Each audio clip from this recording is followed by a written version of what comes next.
नमस्कार, newsletter with Rakesh Ranjan में आपका स्वागत है। इससे पहले कि आगे बढ़ूं, मेरा आग्रह होगा कि आप इस चैनल को सब्सक्राइब ज़रूर कर लें। हाँ, देखने के बाद सुझाव से हमें ज़रूर अवगत कराएंगे। बहुतेरे सवाल हैं, जवाब भी हैं, लेकिन जिन्हें जवाब देना है वे इसकी ज़रूरत समझ भी रहे हैं। दुर्घटना हो गई तो वे क्या कर सकते हैं? दुर्घटना होगी तो मौतें भी होंगी ही, हाथ पैर टूटेंगे, लोग अपाहिज होंगे, जीने की मजबूरी से दो चार लोग कहेंगे इससे तो मौत ही भली थी। दुर्घटना रोकने के जिम्मेदारों ने मौत पर मुआवजा का ऐलान कर दिया है। घायलों को भी सहायता राशि मिलेगी। दुर्घटना के कारणों की जांच होगी। जांच में जो भी दोषी पाए जाएंगे उन पर सख्त कार्रवाई होगी। और क्या चाहिए? तो दुर्घटनाएं पहले भी होती रही है। दुर्घटनाएं असामान्य ही होती हैं। दुर्घटनाएं आखिर होती ही क्यों हैं, उसे रोका नहीं जा सकता है। दावे तो किए जाते रहे हैं, यही कि हादसे से बड़ा सबक मिला है, अब इसका दोहराव नहीं हो, इसके लिए ठोस कदम उठाए जाएंगे। अब जबकि हादसे हो गए हैं, चर्चा हो रही है दुर्घटना रोकने के लिए किए गए बहुप्रचारित उपायों का, दावों का। सोशल मीडिया का ज़माना है, सो किसी को रोकना भी मुमकिन नहीं। लोग दिखा बता रहे हैं। देखिए, कवच सिस्टम के लिए मंत्री जी कैसे पीआर कर रहे हैं। तेज़ रफ्तार से आ रही दो ट्रेनों को कवच अपने आप रोक देता है, लेकिन यहाँ केवल कोई ट्रेन बेपटरी नहीं हुई है, दो ट्रेनों की टक्कर भी नहीं है, तीन तीन ट्रेनों की टक्कर हुई है। पहले सवारी गाड़ी और मालगाड़ी आपस में भिड़ती है और फिर पीछे से तीसरी सवारी गाड़ी भी वहीं आकर भिड़ जाती है।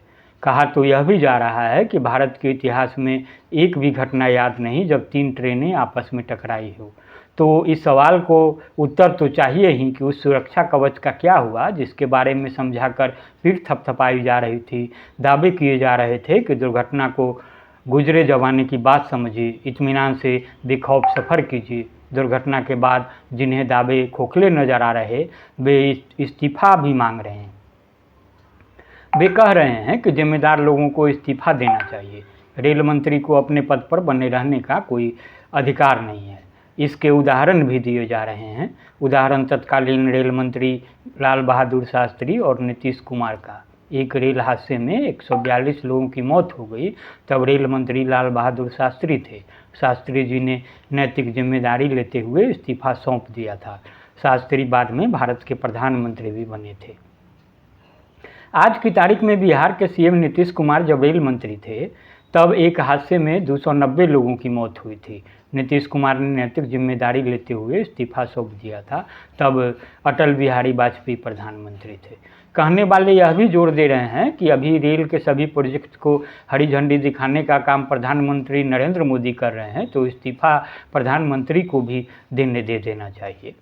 इस्तीफा किसे देना चाहिए, नहीं देना चाहिए, इसके पक्ष विपक्ष में तर्कों की कमी नहीं है। यह कहने वालों की भी हादसे को राजनीति के चश्मे से नहीं देखा जाना चाहिए। बंगाल की मुख्यमंत्री ममता बनर्जी ने रेल मंत्री के इस्तीफे की बात कही तो राजनीति वाली बात ज़्यादा कही गई। अब कहने वाले यह भी कहेंगे कि जब कोलकाता में निर्माणाधीन पुल गिरा था और आज जिन पर अंगुली उठ रही है उन्होंने ममता बनर्जी पर अंगुली उठाई थी, तो क्या ममता ने इस्तीफा दे दिया था?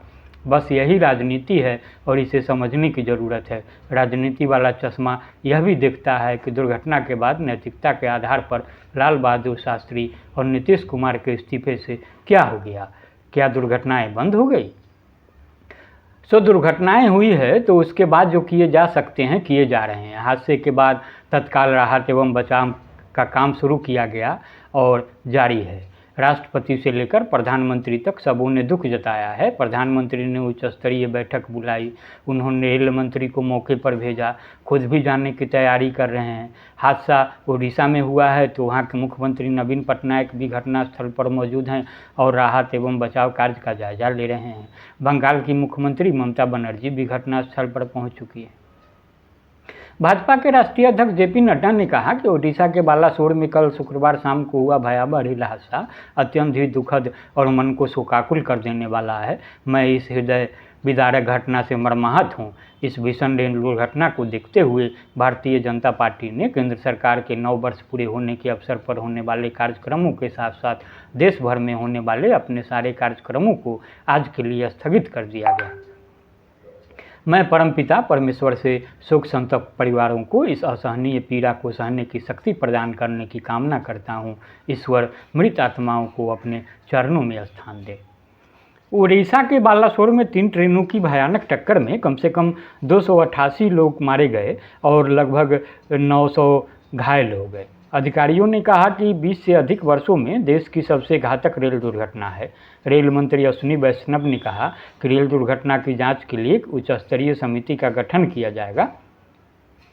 दुर्घटना में Bengaluru Howrah superfast express, Shalimar Chennai central Coromandel express और एक मालगाड़ी शामिल थी। बचाव कार्य जारी है और आसपास के जिलों के सभी अस्पतालों को अलर्ट पर रखा गया है। ओडिशा के मुख्य सचिव प्रदीप ने बताया कि एनडीआरएफ की 3 इकाइयाँ, ओडिशा आपदा रैपिड एक्शन फोर्स की 4 इकाइयाँ, 15 से अधिक अग्निशमन दल, 20-30 डॉक्टर, 200 पुलिसकर्मी और 60 एम्बुलेंस को घटनास्थल पर भेजा गया है। ओडिशा के मुख्यमंत्री नवीन पटनायक ने भीषण ट्रेन हादसे के मद्देनज़र एक दिन के राजकीय शोक की घोषणा की है। रेल मंत्री ने शनिवार सुबह घटनास्थल का दौरा कर स्थिति का जायजा लिया। उन्होंने कहा कि हमारी प्राथमिकता बचाव और घायलों को चिकित्सा सहायता देना है। हम विस्तृत जांच के बाद ही कुछ कह सकते हैं। आइए आज़ादी के बाद से अब तक के बड़े रेल दुर्घटनाओं पर भी नज़र डाल लेते हैं। 6 जून 1981 को देश में सबसे बड़ी रेल दुर्घटना हुई थी। इस तारीख को बिहार में पुल पार करते समय एक ट्रेन बागमती नदी में गिर गई थी, जिसमें 750 से अधिक लोगों की मौत हो गई थी। 20 अगस्त 1995 को फिरोजाबाद के पास पुरुषोत्तम एक्सप्रेस खड़ी कालिंदी एक्सप्रेस से टकरा गई थी। इस घटना में 305 लोगों की मौत हुई थी।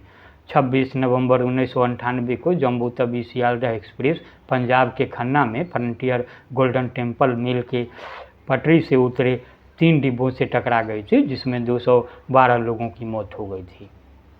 2 अगस्त 1999 को गैसल ट्रेन दुर्घटना हुई थी। इस हादसे में ब्रह्मपुत्र मेल उत्तर सीमांचल रेलवे के कटिहार डिवीजन के गैसल स्टेशन पर अवध असम एक्सप्रेस से टकरा गई थी। इस दुर्घटना में 285 से अधिक लोगों की मौत हुई थी और 300 से अधिक घायल हो गए थे। पीड़ितों में सेना, बीएसएफ और सीआरपीएफ के जवान शामिल थे।